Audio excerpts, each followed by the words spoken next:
హెబ్రోను యొక్క సార్వత్రిక వాగ్దానం. హెబ్రోను యొక్క సార్వత్రిక వాగ్దానం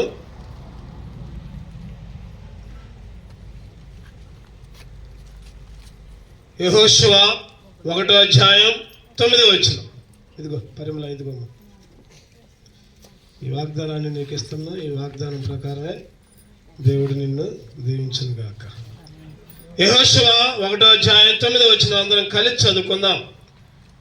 యెహోషువ 1వ అధ్యాయం 9వ వచనం అందరం కలిసి చదువుకుందాం బిగ్గరగా. ఈ మైకు స్పీడ్గా ఎవరైతే చదువుతారో వాళ్ళు ఉంచుకోండి. ఈ మైకు ఎవరు చదివితే వాళ్ళకి ఈ మైక్ ఇవ్వండి, లేకపోతే ఒకళ్ళ దగ్గర ఉంచుకొని ఒకళ్ళు చదవండి, అందరికి వినపడేటట్టు. యెహోషువ 1వ అధ్యాయం 9వ వచనం అందరం కలిసి చదువుకుందాం. నేను నీకు ఆజ్ఞ ఇచ్చి ఉన్నాను కదా, నిబ్బరము కలిగి ధైర్యముగా ఉండుము, దిగులు పడకము, జడియకము. నీవు నడుచు మార్గం అంతటిలో నీ దేవుడైన యెహోవా నీకు తోడైయుండును. నీవు నడుచు మార్గం అంతటిలో నీ దేవుడైన యెహోవా నీకు తోడై ఉండును. ఈ రాత్రి కాల సమయంలో రాత్రి నేను ఒక మీటింగ్కి వెళ్ళా. రాత్రి ఇంటికి వచ్చేసరికి 1:30 అయింది. ఆ 1:30 సమయంలో ఏ వాక్యం చెప్పాలా అని దేవుణ్ణి అడిగితే ఆ టైంలో దేవుడు నాకు పడుకున్నా కూడా నిద్ర పట్ల దేవుడు ఈ వాక్యాన్ని చూపించాడు. ఈ వాక్యాన్ని కుటుంబస్తులకే కాదు, ఈ వాక్యం తర్వాత పరిమళకి, అదేవిధంగా హైమావతి కుటుంబస్తులకి, ఇక్కడున్న మనందరికి కూడా ఈ వాక్యం ఈ నూతన సంవత్సరంలో ఈ వాగ్దానం మనందరి పట్ల నెరవేర్చును గాక. చెప్పండి, అందరి గట్టిగా ఆమేన్ అని చెప్పండి. అందరికీ ఇక్కడున్న అందరికీ, ముఖ్యంగా పరిమళకి, అదేవిధంగా హైమావతి కుటుంబానికి ప్రత్యేకంగా ఈ కూడిక పెట్టుకున్న ఈ కుటుంబం, నాగేశ్వర గారు, స్పందన, వారి పిల్లలు, వారి తల్లిదండ్రులు, ఇక్కడ వచ్చిన అందరికి, మనందరికి కూడా ఈ వాక్యం వాళ్ళకే కాదు, నీకు నాకు, ఇక్కడున్న ప్రతి ఒక్కరికి కూడా ఈ వాగ్దానాన్ని దేవుడు మనకి అనుగ్రహించాడు. ఈ వాగ్దానాన్ని బట్టి మనం ఈరోజు క్లుప్తంగా కొన్ని విషయాలు మనం ధ్యానం చేద్దాం. క్లుప్తముగా కొన్ని విషయాలు మళ్ళీ ఒకసారి చదవండి బిగ్గరగా. యెహోషువ 1వ అధ్యాయం 9వ వచనం. నీవు నడుచు మార్గం అంతటిలో నీ దేవుడైన యెహోవా నీకు తోడైయుండును. నీవు నడుచు మార్గం అంతటిలో. ఈ రాత్రి కాల సమయంలో ప్రతి ఒక్కరిని ఉద్దేశించి దేవుడు మనతో మాట్లాడుతూ ఉంటున్నాడు. నీవు నడుచు మార్గం అంతటిలో, నువ్వు ఎక్కడికి వెళ్తున్నా సరే, ఈ నూతన సంవత్సరంలో 2026వ సంవత్సరంలో నువ్వు నడిచే ప్రతి మార్గములో దేవుడు నీకు తోడై ఉంటున్నాడు. దేవుడు నిన్ను నడిపిస్తున్నాడు. నువ్వు వేరే దేశం వెళ్ళినా, లేకపోతే ఈ దేశంలో ఉన్నా, లేకపోతే ఉద్యోగాలకు వెళ్ళినా, పనులకు వెళ్ళినా, లేకపోతే మనం ఎక్కడికైనా ప్రాంతాలకు వెళ్ళినా, ఊరి ప్రయాణాలకు వెళ్ళినా, దేవుడు చక్కటి వాగ్దానం ఇచ్చాడు. ఏంటిదంటే అది, నీవు నడుచు మార్గం అంతటిలో నీ దేవుడైన యెహోవా నీకు తోడైయుండును. రెండవదిగా దీంట్లోనే ఉంది, నీ ముందర నడుచువాడు యెహోవా. మన ముందు ఎవరు నడుస్తున్నారంటే దేవుడు నడుస్తున్నాడు. మూడవదిగా ఏంటిదంటే, గొర్రె పిల్ల జీవ జలముల బొగ్గల యొద్దకు వారిని నడిపించును. ఈ వాగ్దానాలన్నీ నీకు నాకు సొంతం, మనందరికీ ఈ వాగ్దానాలు సొంతం. ఈరోజు చాలా చాలా సార్లు దేవుని స్తుతించుకోవాలి. నీవు నడిచే మార్గంలో ఎవరితో ఉంటున్నాడంటే ఇశ్రాయేలుతో, యెహోషువతో చెబుతున్నాడు. ఆ రోజుల్లో ఇశ్రాయేలు నడిచేటప్పుడు ఒక మందసాన్ని మోసుకుంటూ పోయారు. మందస్సం అంటే దేవుడు, మందస్సం అంటే దేవుడు ఉండే స్థలం. అంటే దేవుడు వారి పక్షాన ఉండి, వారి పక్కనే ఉండి, అరణ్యములో దేవుడే దిగి వచ్చి వారితో నడిచాడని బైబిల్ గ్రంథంలో మనం చూస్తూ ఉంటున్నాం చాలా సందర్భాల్లో. అంటే దేవుడే వారితో నడిచాడు. ఆ రోజు ఇశ్రాయేలుతో కాదు, ఈరోజు నీతో నాతో కూడా దేవుడు నడుస్తున్నాడు అని ఈ వాక్యాన్ని మనకి దేవుడు గుర్తు చేస్తున్నాడు. దేవుడు తోడుగా ఉంటే ఏమేమి ఆశీర్వాదాలు వస్తాయి. ఈ రాత్రికాల సమయంలో చక్కటి వాగ్దానం, నువ్వు నడిచే మార్గం అంతట్లో నీ దేవుడైన యెహోవా నీకు తోడుగా ఉండును. దేవుడు తోడుగా ఉంటే ఏ ఆశీర్వాదాలు నీకు నాకు వస్తాయి. ముఖ్యంగా ఏ ఆశీర్వాదాలని దేవుడు ఈ కుటుంబానికి, అదేవిధంగా పరిమళకి, అదేవిధంగా హైమావతి కుటుంబస్తులకి, ఇక్కడ ఉన్న మనందరికీ ఏ ఆశీర్వాదాలు ఇస్తాడు, క్లుప్తంగా కొన్ని విషయాలు మనం ధ్యానం చేద్దాం. దేవుడు తోడుగా ఉంటే ఏ ఆశీర్వాదాలు చూద్దామండి. మొదటగా ఆదికాండం 26వ అధ్యాయం 3వ వచనం. ఆదికాండం 26:3.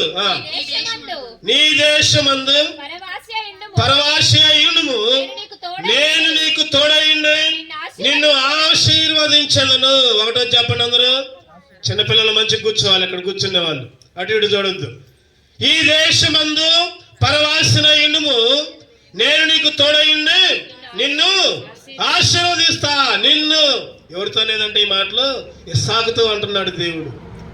ఇస్సాకంట గెరారు ప్రాంతంలోకి వచ్చాడు. పైన వచ్చిన చదివితే గెరారులో ఉన్న ఫిలిస్తీన్ల రాజు దగ్గరకు వచ్చాడు. దేవుడు ఇస్సాకుతో ఒక మాట చెబుతున్నాడు, ఇస్సాకు ఇగో నువ్వు ఐగుప్తులో ఉండు మాకు. ఆ పై వచనంలో ఉంది చూడండి, ఏముందంటే అక్కడ యెహోవా 2వ వచనంలో అతనికి ప్రత్యక్షమై నీవు ఐగుప్తులోనికి వెళ్ళక. చెప్పండి, ఎక్కడికి వెళ్ళొద్దంట? ఎక్కడికి వెళ్ళొద్దు?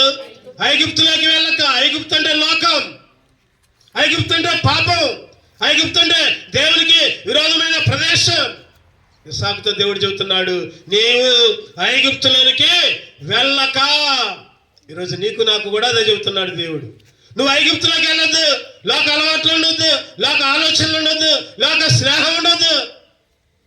రాత్రికాల సమయంలో దేవుడు అంటున్నాడు కదా, నేను నీకు ఈ దేశమందు, అంటే వేరే దేశం, అది వేరే దేశం, ఈ దేశమందు పరవాసి. 3వ వచనంలో చూస్తే పరవాసి అయి ఉండుము, నేను నీకు తోడైండి.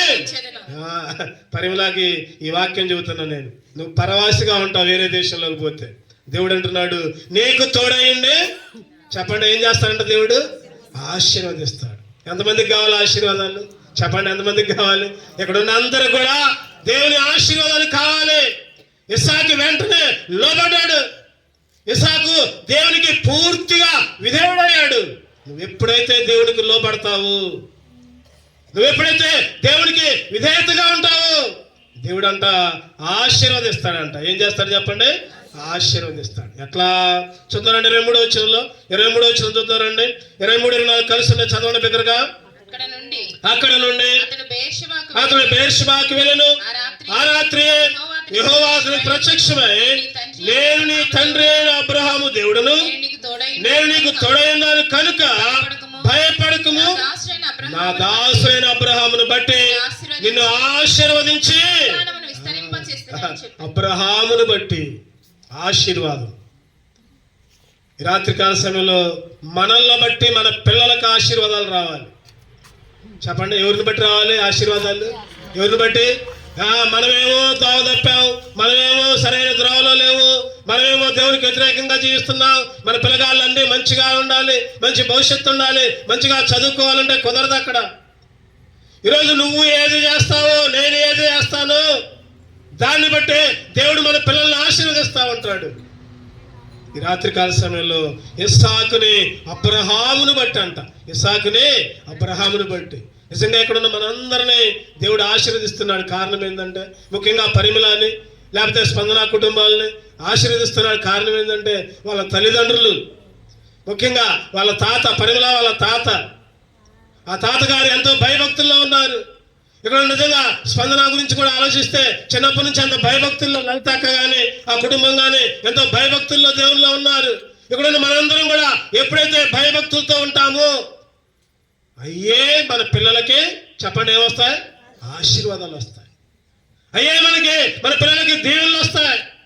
అందుకనే ఇస్సాకంట పై వచనంలో ఉంటుంది ఒక మాట.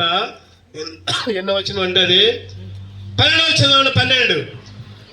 ఇస్సాకు ఆ దేశమందున్న వాడై విత్తనము వేసి ఆ సంవత్సరము ఆ సంవత్సరం అంట ఎంత ఫలం? అంత నూరంతల ఫలం. అంటే ఎంత ఆశీర్వాదం చూడండి. ఎవరికైనా పంట వేస్తే ఒక 50% పండిద్ది, లేకపోతే 70%. నూరంతల పంట పంటది ఎక్కడ? కానీ ఇస్సాకంట వేరే దేశములు. అక్కడ ఆలోచిస్తే ఇస్సాకుకు దేవుడు ఎన్నో ఆశీర్వాదాలు. శత్రువులు వచ్చారు, ఇస్సాకేమో బాయిలు చదువుతున్నాడు. ఎక్కడ బాయిలు చదువుతా అక్కడ నీళ్లు. వాళ్ళు వచ్చారు, పగులేమో ఇస్సాకు బాయి చదువుతుంటే రాత్రులు వచ్చి వాళ్ళు పూడుస్తూ ఉన్నారు. ఇస్సాకు వాళ్ళతో జగడమాడలా, వాళ్ళతో గొడవ పెట్టుకోలా, మళ్ళీ వేరొక ప్రాంతంలోకి వెళ్ళాడు, వేరొక బావి తవ్వాడు. దేవుడు ఇస్సాకు తర్వాత నీళ్లు పడిన తర్వాత చక్కటి బలిపీఠాన్ని కట్టి దేవునికి ప్రార్థన చేసినాను అక్కడ బైబిల్లో. ఎప్పుడైతే ఆ విధంగా బలిపీఠం కట్టాడో శత్రు రాజు కూడా వచ్చి నీ దేవుడు నీకు తోడై ఉన్నాడయ్యా అని సాక్ష్యం చెప్పడం జరిగింది. ఈ రాత్రికాల సమయంలో దేవుడు నీకు తోడుగా ఉంటే, దేవుడు నీకు నాకు తోడుగా ఉంటే చెప్పండి, ఏమిస్తాడు? ఒకటోది ఏమిస్తాడు చెప్పాలి, అందరు గట్టిగా చెప్పాలి, అనుకోని చెప్పట్లా, ఇంకా గట్టిగా ఆశీర్వాదాలు ఇస్తాడు. నువ్వు గట్టిగా నోరు తెరు, దేవుడు నీకు ఖచ్చితంగా తోడుగా ఉండి ఆశీర్వాదాలు ఇస్తాడు. ఒకటోదిగా దేవుడు తోడుగా ఉంటే ఏ లాభం అంటే ఆయన పరలోక ఆశీర్వాదాలు, ఈ లోక ఆశీర్వాదాలతో పాటు పరలోక ఆశీర్వాదాలు. ఒకవేళ ఈ లోక ఆశీర్వాదాలు లేకపోయినా దేవుడు పరలోక ఆశీర్వాదాలు, ఆత్మీయ ఆశీర్వాదాలు, కంటికి కనబడని, చెవికి వినబడని, హృదయానికి గోచరము కాని ఆశీర్వాదాలు దేవుడు నీకు ఖచ్చితంగా ఇస్తాడు. రెండవదిగా చూద్దామండి. రెండవదిగా దేవుడు తోడుగా ఉంటే ఇంకా ఏం జరిగింది? ఆదికాండం 28:15 చదవండి బిగ్గరగా. ఇదిగో నేను నీకు తోడయుండి నీవు వెళ్ళి ప్రతి స్థలమందు నిన్ను కాపాడుచు ఈ దేశమునకు నిన్ను మరలా రప్పిస్తా. ఏముంది ఇక్కడ చెప్పండి? నీకు తోడయుండి ప్రతి స్థలములో చదవాలి, బిగ్గరగా చదవాలి మళ్ళీ. ఇదిగో నేను నీకు తోడయుండి నీవు వెళ్ళు ప్రతి స్థలములో నిన్ను కాపాడుచు ఈ దేశమునకు మరలా రప్పిస్తా. ఈ దేశానికి మరలా రప్పిస్తా. ఎవరితో అనేది మాటలు చెప్పండి? యాకోబుతో దేవుడు అంటున్నాడు, నువ్వెళ్ళు ప్రతి స్థలంలో కాపాడతా. ప్రతి స్థలం, ఏ స్థలమైనా, ఏ ప్రదేశమైనా, ఏ ఊరైనా, ఏ దేశమైనా, ఎక్కడికి వెళ్ళినా దేవుని కాపుదల. 121 కీర్తనలు ఉంటుంది, ఇశ్రాయేలును కాపాడువాడు కునుకడు నిద్రపోడు. ఇశ్రాయేలును కాపాడువాడు కునుకడు నిద్రపోడు. నువ్వెక్కడున్నా దేవుడు కాపాడుతూ వస్తూ ఉంటున్నాడు. ఇక్కడ ఉన్న ప్రతి ఒక్కరికి ఈ మాటలు, ఇక్కడ చేరి ఉన్న ప్రతి ఒక్కళ్ళకు కూడా, నువ్వు ఎప్పుడైతే దేవుణ్ణి వెంబడిస్తావు, నువ్వు ఎప్పుడైతే దేవుని మీద ఆనుకుంటావు, దేవుడు అంటున్నాడు ప్రతి స్థలములో నీవు నడిచే మార్గమంతుడిలో నీకు తోడయ్యండి. ఒకటోది ఏమిస్తాడు చెప్పండి? ఒకటోది ఏమిస్తాడు? ఆశీర్వాదాలు. రెండోది కాపాడతాడు. రెండోది ఏమిస్తాడు చెప్పండి? ఎక్కడున్నా కాపాడుతాడు. కోడి తన పిల్లల్ని రెక్కల కింద ఏ విధంగా భద్రపరిచిండు. ఆ రోజు ఒక ఆయన జైల్లోకి పోయాడు, చేయని తప్పుకి జైల్లోకి పోయినా జైల్లో దేవుడు కాపాడి బయటకు వచ్చిన తర్వాత ప్రధానమంత్రిని చేశాడు. ఎవరిని చెప్పాలందరూ? యోసేపుని జైల్లోకి పోయినా దేవుడు కాపాడాడు. ఇంకొక ఆయన సింహాల గుహలోకి పోయాడు. అయినా కానీ దేవుడు సింహాల నోర్లు ఏం చేశాడు చెప్పాలి? మూసివేశాడు. సింహాల నోర్లు మూసేసి కాపాడాడు. ఎవరిని? దానియేలు గారిని. ఆ రోజు సొంత జనమే, ఇశ్రాయేలు జనమే రాళ్ళు రువి చంపుదాం అనుకున్నారు. దేవుడు దావీదుని సొంత జనం మధ్య నుంచే కాపాడాడు. ఈరోజు బైబిల్లో చూస్తే ఎన్నో విషయాలుగా చాలా మందిని కాపాడిన దేవుడు యేసుక్రీస్తు నిన్న, నేడు, రేపు చెప్పండి. మారతాడా? మారడు. ఒకటే రీతిగా ఉంటాడు ఆయన. ఆ రోజు అబ్రహాము, ఇస్సాకు, యాకోబుకు తోడుగా ఉన్న దేవుడు ఈరోజు నీకు నాకు కూడా తోడుగా ఉంటున్నాడు. ఇశ్రాయేలును కాపాడువాడు కునుకడు నిద్రపోడు. ఆయన కాపాడే దేవుడు తోడుగా ఉండి ఒకటోదేమో ఆశీర్వాదాలు ఇస్తాడు, రెండోదేమో కాపాడుతాడు. చూద్దారండి. మూడోదిగా చూద్దారండి. ఇంకా ఏం చేస్తాడు తోడుగా ఉండి? ఆదికాండం 39వ అధ్యాయం 2వ వచనం. ఆదికాండం 39:2.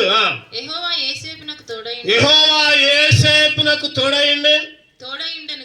తోడైండెను కనుక అతడు వర్ధిల్లుచు.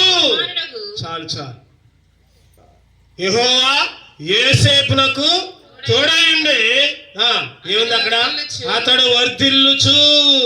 3వ వచనంలో కూడా యెహోవా అతనికి తోడైండుననియు అతడు చేసినదంతయు అతని చేతిలో యెహోవా సఫలము చేసిననియు. చేసిందంతా ఏందంట? సఫలం. తోడుగా ఉండి ఏం చేశాడంటే వర్ధిల్లింపజేశాడు. 3వదిగా దేవుడు తోడుగా ఉంటే వర్ధిల్లటమే. చెప్పండి, వర్ధిల్లటం అంటే అభివృద్ధిలోకి తీసుకుని రావటం, దిగజారిపోవడం కాదు, అభివృద్ధిలోకి. యోసేపుకి దేవుడు తోడుగా ఉండి వర్ధిల్లింపజేశాడు. అతను చేసిన ప్రతి పని సఫలం చేశాడు. యోసేపు దేవుని యందు భయభక్తులు కలిగిన వాడు, పాపానికి దూరంగా పారిపోయిన వాడు. యోసేపు ధైర్యముగా దేవుని కొరకు జీవించిన వాడు. ఈ రాత్రికాల సమయంలో దేవుడు నిన్ను నన్ను కూడా వర్ధిల్లింప చేయడానికి సిద్ధంగా ఉన్నాడు. ఎంతమంది నమ్ముతారు చెప్పండి? చేతులెత్తండి, ఆమేనని చెప్పండి ఒకసారి. ఎంతమంది నమ్ముతారు? ఈరోజు రాత్రికాల సమయంలో నిన్ను ఇక్కడున్న ప్రతి ఒక్కరిని దేవుడు వర్ధిల్లింప చేయడానికి సిద్ధంగా ఉన్నాడు. నువ్వు ఎప్పుడైతే దేవుని చేతుల్లోకి వస్తావు, దేవుని చేతుల్లోకి రా, దేవునిలో పూర్తిగా ఉండు, పాపాన్ని చెడుని దూరంగా ఉంచుకో. ఆ పాపం నీ దగ్గరే ఉంటుంది, చెడు నీ దగ్గరే ఉంటుంది, తప్పులన్నీ నీ దగ్గరే ఉంటున్నాయి. దేవా నన్ను వర్ధిల్ల చేయని ఎంత ఘనంగా ఏడ్చి ప్రార్థన చేసినా నువ్వెవరో నాకు తెలియదు పో అంటాడు దేవుడు. నువ్వెవరో నాకు తెలియదు పో అంటాడు. నువ్వు దేవునికి నమ్మకంగా ఉండు. 1వది తోడుగా ఉండి ఇస్సాకును ఏం చేశాడు చెప్పండి? ఆశీర్వదించాడు. యాకోబును ఏం చేశాడు చెప్పండి?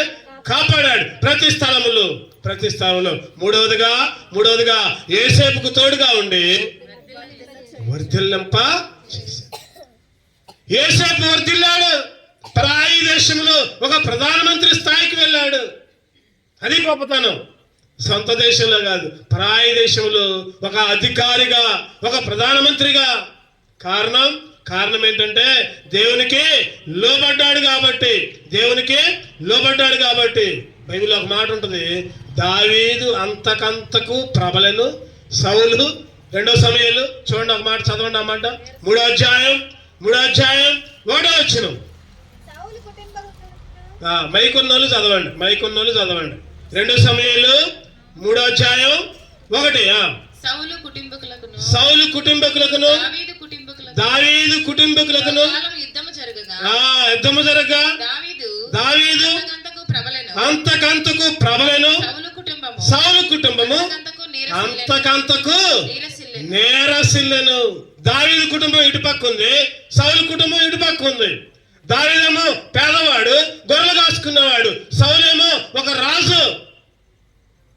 నిజంగా ఎవరు వర్ధిల్లాలంటే సౌలు వర్ధిల్లాలి లోక ప్రకారం. కానీ అక్కడ రివర్స్. సౌలేమో క్షీణించిపోతున్నాడు, దావీదేమో అంతకంతకు ప్రబలాడు.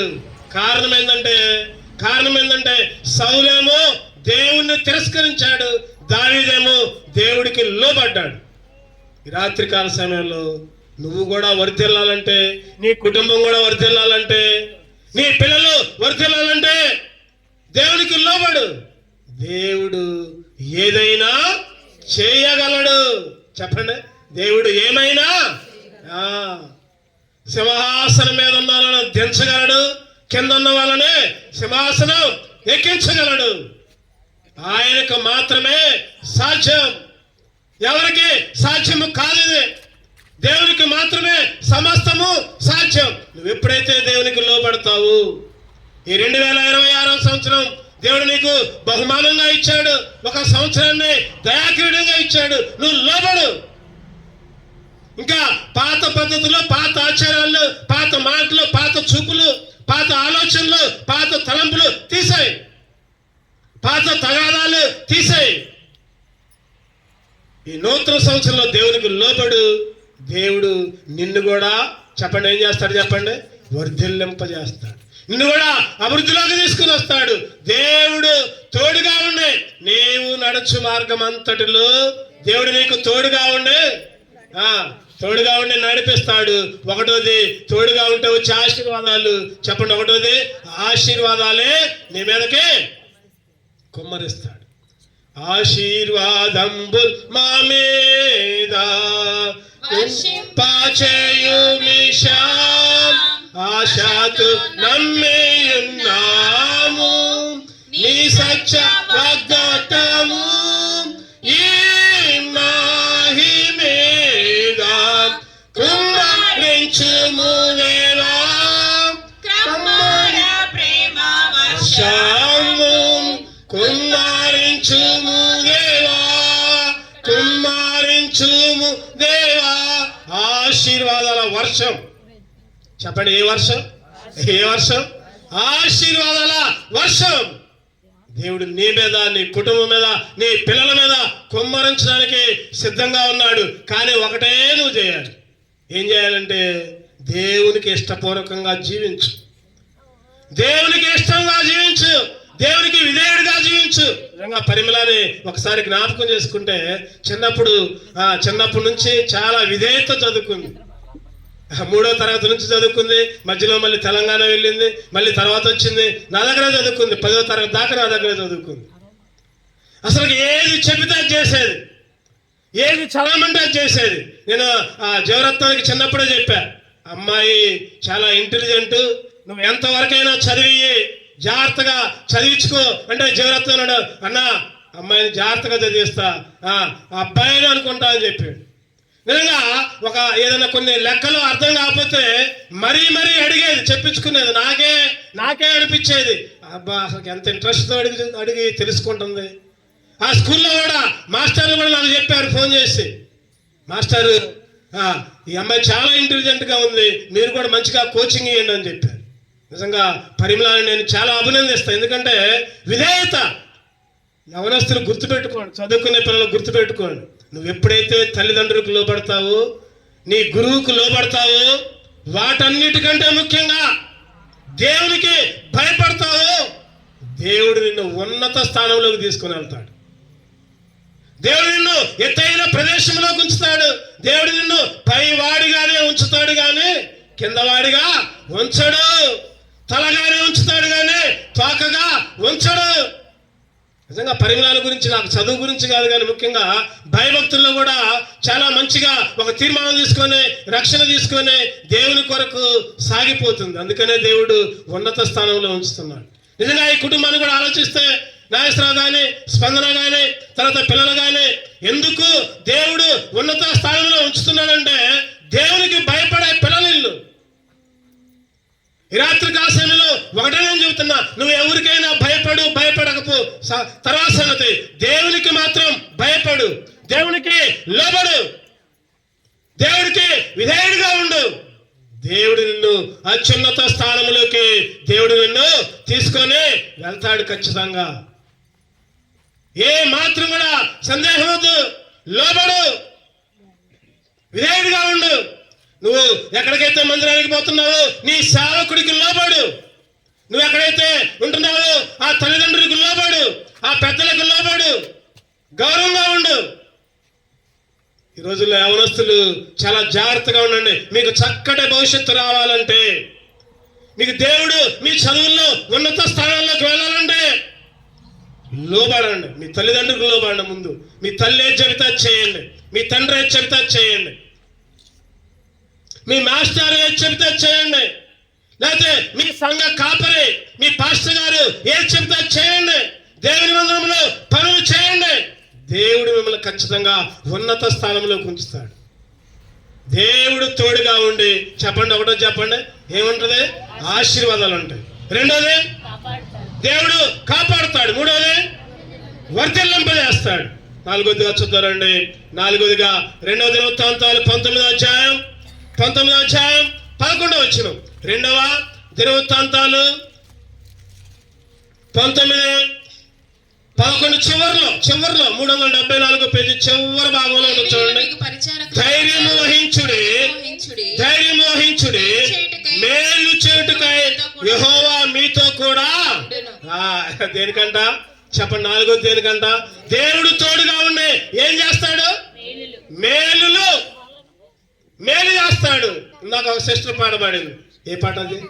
మేలు చేయక నీవు ఉండలేవయ్యా, ఆరాధించక నేను ఉండలేనయ్యా, యేసయ్యా యేసయ్యా యేసయ్యా. ఆయన మేలు చేసే దేవుడు. ఈ రాత్రికాల సమయంలో దేవుడు నీకు కీడే చేయడు. నువ్వు కీడు చేసినా, నువ్వు అపకారం చేసినా, లేదా నువ్వు దేవునికి వ్యతిరేకంగా ఉన్నా, దేవుడు నీకు మేలే చేస్తాడు. ఆయన మేలు చేసే దేవుడు. ఆయన నీకు తోడుగా ఉండి ఏం చేస్తాడంటే మేలు చేస్తాడు. మేలు. ఆదికాండం 32:12 వచ్చింది చూడండి. ఆదికాండం 32:12. నీవు నేను నీకు తోడై నిశ్చయముగా మేలు చేయొచ్చు. నేను నీకు తోడై నిశ్చయముగా మేలు చేయొచ్చు. ఏమంటున్నాడు దేవుడు? నిశ్చయముగా నీకు తోడుగా ఉండే. మన అంశం ఏంటంటే చెప్పండి, మన అంశం ఏంటంటే నీవు నడుచు మార్గం అంతటిలో నీ దేవుడైన యెహోవా నీకు తోడై ఉండును. ఈ రాత్రికాల సమయంలో ఈ వాగ్దానం మనందరికీ నువ్వు ఎక్కడికి పోతే అక్కడ దేవుడు నీకు తోడుగా ఉంటాడు. తోడుగా ఉండి చెప్పండి, ఒకటోది ఏం చేస్తాడు? ఆశీర్వదిస్తాడు. రెండోది ఏం చేస్తాడు? కాపాడుతాడు ప్రతి స్థలంలో. మూడోది ఏం చేస్తాడు? వర్ధలింపజేస్తాడు. నాలుగోదిగా మేలు చేసేది. ఎక్కడికి పోయినా ఈ రాత్రికాల సమయంలో దేవుడు మేలు చేస్తాడు. అందుకనే దావీదు గారు అంటున్నారు కదా, చెప్పండి ఏమంటున్నారు దావీదు గారు? నువ్వు చేసిన ఉపకారాలకై ఏమి చెల్లించగలనయ్యా? ఎన్ని ఉపకారాలు, నా తల వెంట్రుకలు ఎన్నున్నాయో అంతకంటే ఎక్కువగా ఉపకారాలు చేస్తావయ్యా. ఈ రాత్రికాల సమయంలో నీకు నాకు కూడా ఒక్కసారి ఆలోచించండి. ఎన్ని మేలులు, ఎన్ని ఉపకారాలు, ఎన్నో మేలులు ఆయన చేశాడు. చెప్పలేని మేలులు. ఈరోజు నువ్వు నేను సజీవంగా ఉన్నామంటే, ఈరోజు నువ్వు నేను బ్రతుకున్నామంటే కారణం మేలు చేస్తున్నాడు కాబట్టి. ఆయన చేసిన ఉపకారాల్లో దేనిని మరవకూడదు. మనం ఏం చేస్తున్నామంటే ఆయన ఎన్ని మేలు చేసినా ఎమ్మన్నే మర్చిపోతున్నాం, ఎమ్మన్నే పాపంలోకి పోతున్నాం, ఎమ్మన్నే చెడ్డాలు వచ్చాం, చెడ్డ తలంపులు, చెడ్డ క్రియలు, చెడ్డ మాటలు, చెడ్డ చూపులు. రాత్రికాల సమయంలో దేవుడు నేను ఏమడుతున్నాడంటే, ఇదిగో 2026 సంవత్సరంలోకి వచ్చావు కదా, నేను నీకు మేలు చేస్తా, కానీ నువ్వు ఒక్క పని చేయి బిడ్డ, ఒక్క పని చేయి. నాకు ఇష్టమైనట్టు జీవించు.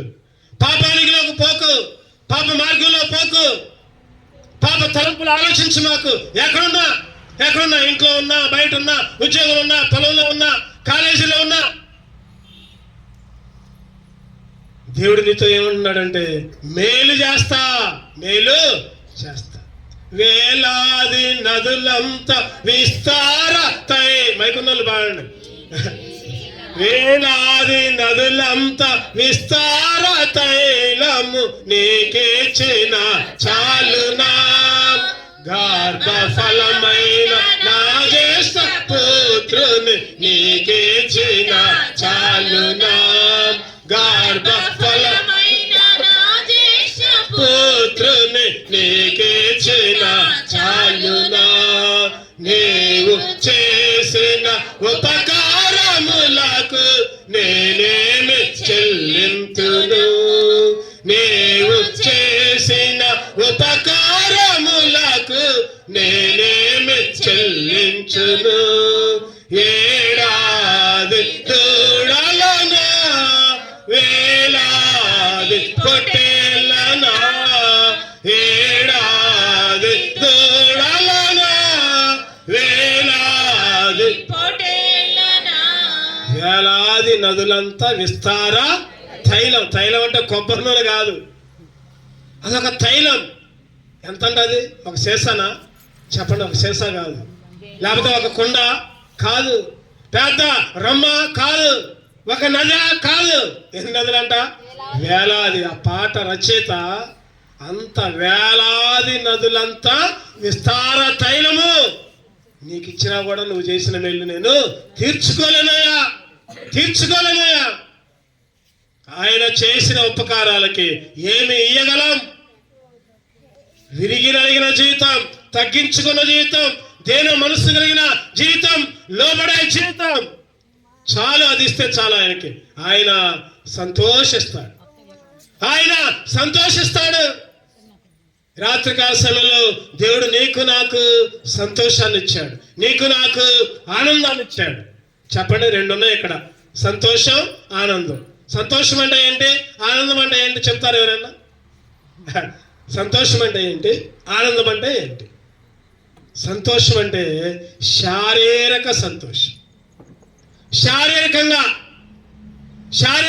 సంతోషం అనేది కొద్దిసేపే ఉంటుంది. బాగా ఎండలో నుంచి వచ్చాం, స్పందనాలు బాగా అలసిపోయి ఇచ్చారు, పైకి పోయి ఏసీ రూమ్లో కూర్చుంటారు, వెంటనే సంతోషం అయింది.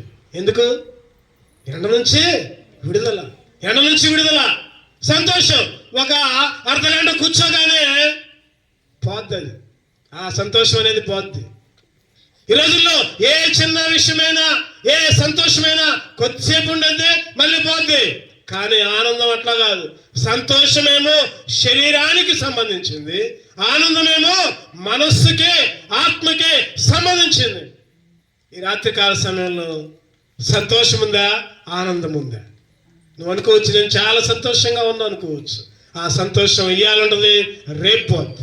కానీ ఆనందం, దేవుడిచ్చిన ఆనందం తరతరాలు, యుగాలు, ఆత్మలో, మనస్సులో. దేవుడు నిన్ను ఎప్పుడైతే నూతనంగా మార్చాడు, నూతన బిడ్డగా చేసుకున్నాడు, ఆయన నీ జీవితంలోకి చెప్పండి ఆనందాన్ని తీసుకొని వస్తున్నాడు. అందుకనే దేవుడంట మేలు చేసే దేవుడు, నీకు తోడుగా ఉండే మేలు చేసే దేవుడు. చివరిగా ఇంకొక విషయాన్ని చూసుకొని మనం ముగిద్దాం. చూద్దారండి పరిశుద్ధ గ్రంథం నుంచి యెహోషువ 1వ అధ్యాయం 9వ వచనం చదవండి. బిగ్గరగా చదువుకున్న భాగమే. యెహోషువ 1:9. నేను నీకు ఆజ్ఞ ఇచ్చిన్నాను కదా, నిబ్బరము కలిగి ధైర్యముగా ఉండుము, దిగులు పడకము, జడియకము. నీవు నడుచు మార్గం అంతట్లో నీ దేవుడు యెహోవా నీకు తోడైన. నిబ్బరము కలిగి ఉండు, భయపడమాకు, జడియొద్దు, దిగులు పడమాకు. 5వ వచనం కూడా చదువుకుందాం. 1:5. నీవు బ్రతుకు దినములన్నిటిలో ఏ మనుషుడు నీ ఎదుట నిలవలేక ఉండును, నేను మోషేకి తోడై ఉన్నట్లు నీకును, మోషేకి తోడై ఉన్నట్లు నీకును తోడై ఉంటా. ప్రతి స్థలములో, ఎక్కడంట? ప్రతి స్థలములో దేవుడు అంటున్నాడు కదా, ప్రతి స్థలములో నీకు తోడుగా ఉండి నీకు విజయాన్ని ఇస్తా. చెప్పండి, ఏమిస్తాడంట? విజయం, గెలుపు, జయం. వాటమి అనేది లేదు. దేవుడు తోడుగా ఉంటే, ఈ రాత్రికాల సమయంలో దేవుడు నీకు తోడుగా ఉంటే చెప్పండి, 1వ మేలు ఏంటి? ఆశీర్వాదం ఇస్తాడు. చెప్పాలి, అందరూ చెప్పాలి. 2వది ముగించుకుంటామేక. 2వది కాపాడుతాడు. 3వది వర్ధలంపై వేస్తాడు. 4వది మేలు చేస్తాడు. 5వది జయం, విజయం, గెలుపు. ఎక్కడికి పోయినా శత్రువు మీద, సైతాన్ మీద, లోకం మీద విజయాన్ని ఇవ్వడానికి సిద్ధంగా ఉన్నాడు. ఆయన గెలవడం మాత్రమే కాదు, ఆ రోజు ఆయన గెలిచాడు. ఎవరి మీద? లోకం మీద గెలిచాడు, సైతాన్ మీద గెలిచాడు, మరణం మీద గెలిచాడు. ఓ మరణమానే ముల్లు ఎక్కడా, ఓ సమాధిని విజయమెక్కడా. ఓ మరణమానే ముల్లు ఎక్కడా, ఓ సమాధిని విజయమెక్కడా. సిలువా శక్తితో ఆయన సాతాను తలని, చెప్పండి ఎవరిని? సాతాను తలను చితక తొక్కాడు. ఆయన తొక్కడం మాత్రమే కాదు, నీతో నాతో కూడా సైతాను తలని చితక తొక్కిస్తున్నాడు. మనమేమో భయపడుతున్నాం, అమ్మో ఆ తల మీద కాలేస్తే అది కరిచిద్దేమో. ఈరోజు దేవుడు అంటున్నాడు కదా, నీకు తోడుగా ఉంటా, నీకు తోడుగా ఉండి నువ్వు వెళ్ళే ప్రతి స్థలంలో నీకు విజయాన్ని ఇస్తా, నీకు గెలిపిస్తా, వాటమనేది లేకుండా చేస్తా. చదవండి 2 రాజులు 18వ అధ్యాయం 7వ వచనం చదవండి. 2 రాజులు 18:7. 2 రాజులు 18:7. కావున యెహోవా అతనికి తోడుగా ఉండెను, తాను వెళ్ళిన చోటనెల్లా అతడు చెప్పడం వల్ల ఒకసారి చెప్పండి. తాను వెళ్ళిన చోటల్లా, ఎక్కడికి పోతే అక్కడ హిజ్కియా గురించి చెప్పబడుతుంది. అక్కడ హిజ్కియా ఎక్కడికి పోతే అక్కడ యెహోవా అతనికి తోడుగా ఉండెను, తాను వెళ్ళిన చోటునెల్లా అతడు జయాన్ని పొందాడు. అతడు జయాన్ని పొందాడు. గెలిపే ఓటమి లేదు. నువ్వు ఎక్కడికి వెళ్తావు, నువ్వు దేవునికి లోబడు, దేవునికి భయపడు. ఎదురుగా మాకు గర్వం వద్దు, అవిధేయత వద్దు, ధిక్కారం వద్దు. దేవునికి లోబడు. నీ కుటుంబంలో నీ పెద్దలకు లోబడు, సంఘములో సేవకునికి లోబడు,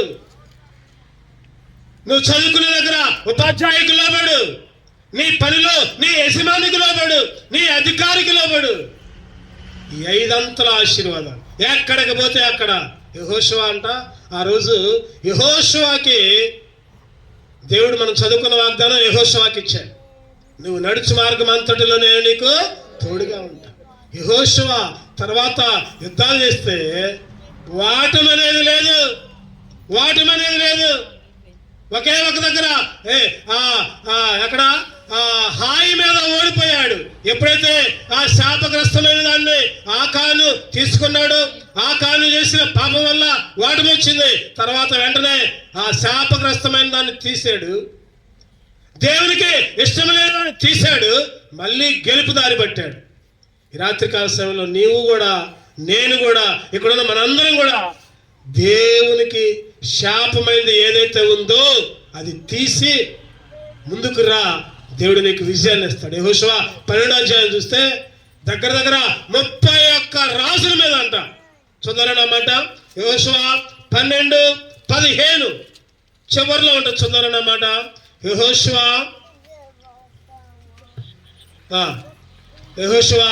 12వ అధ్యాయం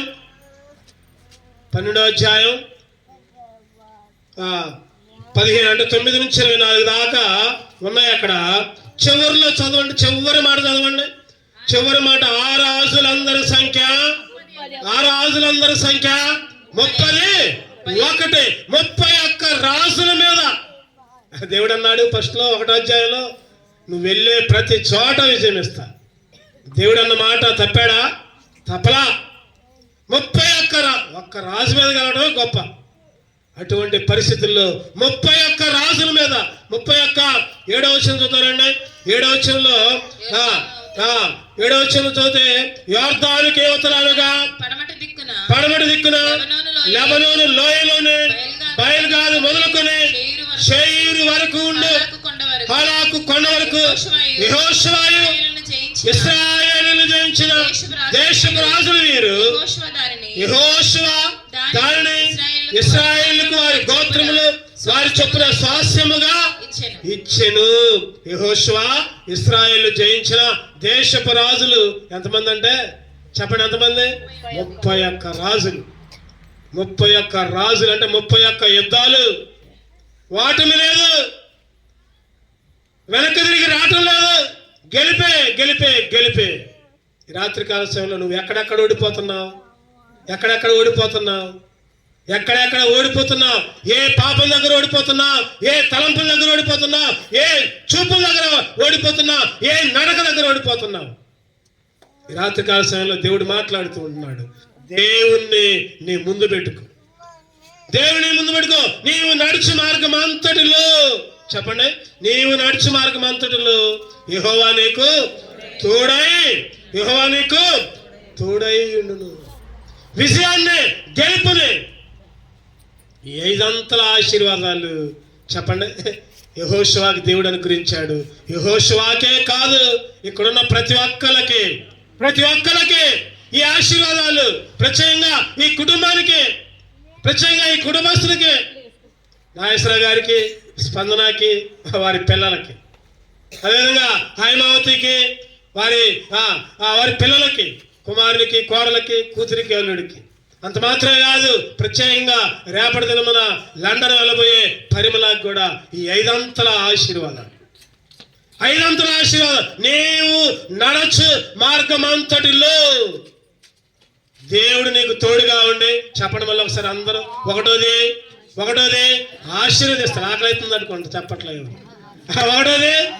ఒకటోది ఆశీర్వదిస్తాడు, రెండోది కాపాడుతాడు, మూడోది వర్ధిల్లింపజేస్తాడు, నాలుగవది మేలు చేస్తాడు, ఐదవది విజయాన్ని ఇస్తాడు. ఎంతకంటే ఎక్కువ ఏం కావాలండి ఈ రోజుల్లో ఎంతకంటే ఎక్కువ ఏం కావాలి? దేవునికి నమ్మకంగా ఉండి. ఇద్దరు ఫ్రెండ్స్ ఉన్నారు. చిన్న ఉదాహరణ చెప్పి నేను ముగిస్తా. 2 స్నేహితులు. ఒక అమ్మాయి ఏమో మంచి ధనవంతురాలు, ఒక అమ్మాయి ఏమో పేదరాలు. ఇద్దరు చర్చికి వెళ్తున్నారు. ధనవంతురాలైన అమ్మాయి చర్చికి వెళ్తుంది, పేదరాల అమ్మాయి చర్చికి వెళ్తుంది. పెద్దోళ్ళు అయిపోయారు, దేవుని దగ్గర భయంతో జీవించారు. పెద్దోళ్ళైనా కొందికి మనసులు మారిపోయాయి. ధనవంతురాలు తప్పుడు మార్గంలోకి వెళ్ళింది, పేదరాలు దేవునిలో భయపడది. ఇద్దరికీ పెళ్ళిళ్ళయ్యాయి. ధనవంతురాలైన అమ్మాయి మంచి ఉద్యోగస్తుని పెళ్లి చేసుకుంది. పేదరాలైన అమ్మాయి ఒక పేదవాడిని పెళ్లి చేసుకుంది. ఇద్దరికి పెళ్ళిళ్ళు అయిపోయాయి. ఆ ధనవంతురాలైన అమ్మాయి ఎప్పుడు గర్వంగా ఈ పేదరాలను చులకన, చిన్న చూపు, నీ బతుకింతేలే, నీ జీవితం అంతేలే, నన్ను చూడు, దేవుడు నాకు ఎంత ఆశీర్వాదాలు ఇచ్చాడు. పెద్దలు అయిపోయారు. ఈ అమ్మాయి ఏమో చర్చిని మానలా, దేవుణ్ణి మానలా. పేదవాళ్ళ అమ్మాయినా డబ్బులు లేకపోయినా దేవుని సన్నిధిని మానలా, బైబిల్ చదువుకోవడం మానలా, ప్రార్థన చేయడం మానలా. ఈ అమ్మాయికి పెళ్లి అయిపోయింది, మంచి ఉద్యోగస్తుని పెళ్లి చేసుకుంది. మందిరం లేదు, దేవుడు లేడు, ప్రార్థన లేదు, అంతా విరోధం, దేవుడికి వ్యతిరేకమైన జీవితం. రోజులు గడిచిపోయాయి. ఈ ధనవంతురాలన్న అమ్మాయి పరిస్థితి ఏంటంటే, ఈ అమ్మాయికి మరి హీనమైన పరిస్థితి ఏంటంటే, భర్త పెద్ద ఉద్యోగం, ఆఫీసులో వేరే అక్రమ సంబంధం పెట్టుకొని ఈ అమ్మాయిని అస్సలు పట్టించుకోవాలి. ఈ అమ్మాయి ఎప్పుడు దాకా అనుకుంది కదా, నా భర్త పెద్ద ఉద్యోగి, నేను పెద్ద ధనవంతురాలని అనుకుంది. చివరి పరిస్థితి ఎటువంటి పరిస్థితి వచ్చిందంటే, భర్తచే తృణీకరించబడిన స్థితి.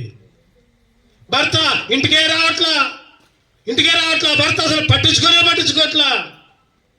దిగాలుతూ ఏడ్చుకుంటూ ఎన్నో రోజులు గడిపి చివరికి తండ్రి దగ్గరకు వచ్చి, అమ్మా నాన్న, ఇగో నా పరిస్థితి ఎట్లయింది, మీకు చెప్పుకోలేక చచ్చిపోదాం అనుకున్నా, కానీ మళ్ళీ దేవుడి మీ దగ్గరికి నడిపించాడు, నా పరిస్థితి ఎట్లయింది, ఏడుస్తా ఉంది.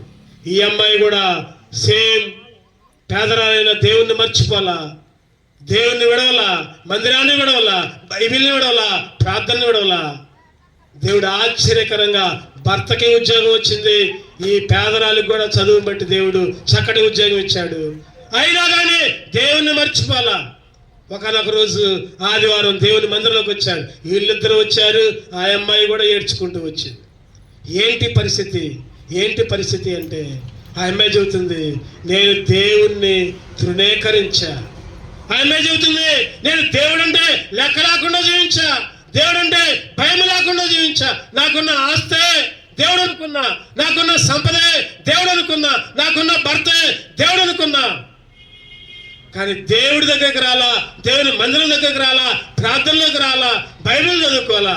అందుకే దేవుడు నన్ను ఈ స్థితిలోకి తీసుకుని వచ్చాడని ఏడ్చుకుంటూ చెబుతుంది. ఈ అమ్మాయి అన్నది కదా, నేను ఎటువంటి పరిస్థితి వచ్చినా దేవుణ్ణి విడిచిపెట్టలా అందుకే దేవుడు నన్ను, నా భర్తని, నా కుటుంబాన్ని దీవించాడు, ఆశీర్వదించాడు.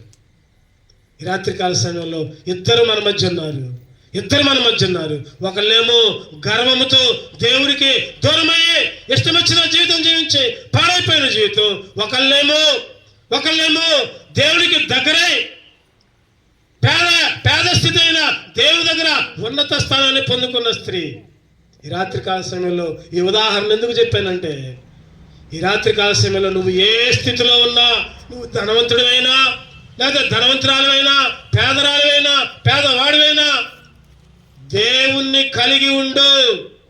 దేవుడు లేకుండా ఉండమాకు. దేవుణ్ణి ఆరాధించు, బైబిల్ చదువుకో, ప్రార్థన చేసుకో, దేవుని మందిరంలో గడుపు. నువ్వు ఎక్కడికి పోయినా సరే, నువ్వు ఎక్కడున్నా సరే, నువ్వు ఏ మందిరంలోకి పోయినా ఆ మందిరానికి లోబడు, ఆ మందిర కట్టుబాట్లకు లోబడు, ఆ మందిర కాపరికి, సంఘ కాపరికి లోబడు. ఆ పాస్టర్ గారు ఏది చెబితే అది చెయ్యి. పాస్టర్ గారి మీదనే రివర్స్ చేయి మాకు, పాస్టర్ గారిని నిందించమాకు. ఈ రాత్రికాల సమయంలో నువ్వు రకరకాల చర్చి నుంచి రావచ్చు, రకరకాల ప్రాంతం నుంచి రావచ్చు, లేకపోతే అసలు మందిరానికే పోకపోవచ్చు. ఈ రాత్రికాల సమయంలో దేవుడు నీకు చెప్పేది ఏంటంటే, దేవునికి లోబడు, దేవుడికి విధేయుడిగా ఉండు. రక్షణ లేకపోతే రక్షణ పొందు, బాప్తిస్మం తీసుకో, మారుమనసు పొందు. ఎవరిస్తున్నారా? చదువుకునే పిల్లలారా, గుర్తుపెట్టుకోండి, మీ తల్లిదండ్రులకు లోబడు. మీ తల్లి ఏది చెబితే చేయండి, మీ తండ్రి ఏది చెబితే చేయండి, మీ గురువు ఏది చెబితే చేయండి. అన్నిటికంటే ముఖ్యంగా అవన్నీ చేసి దేవుడికి దూరంగా ఉండమాకండి. దేవునికి అన్నిటికన్నా ముఖ్యంగా దేవునికి దగ్గరగా ఉండు. దేవుడు మీ కుటుంబాలని అత్యధికముగా, మీ భవిష్యత్తుని దేవుడు అత్యధికముగా దీవిస్తాడు. దేవుడు తోడుగా ఉండి మళ్ళీ ఒకసారి చదువుకుందాం అన్నమాట.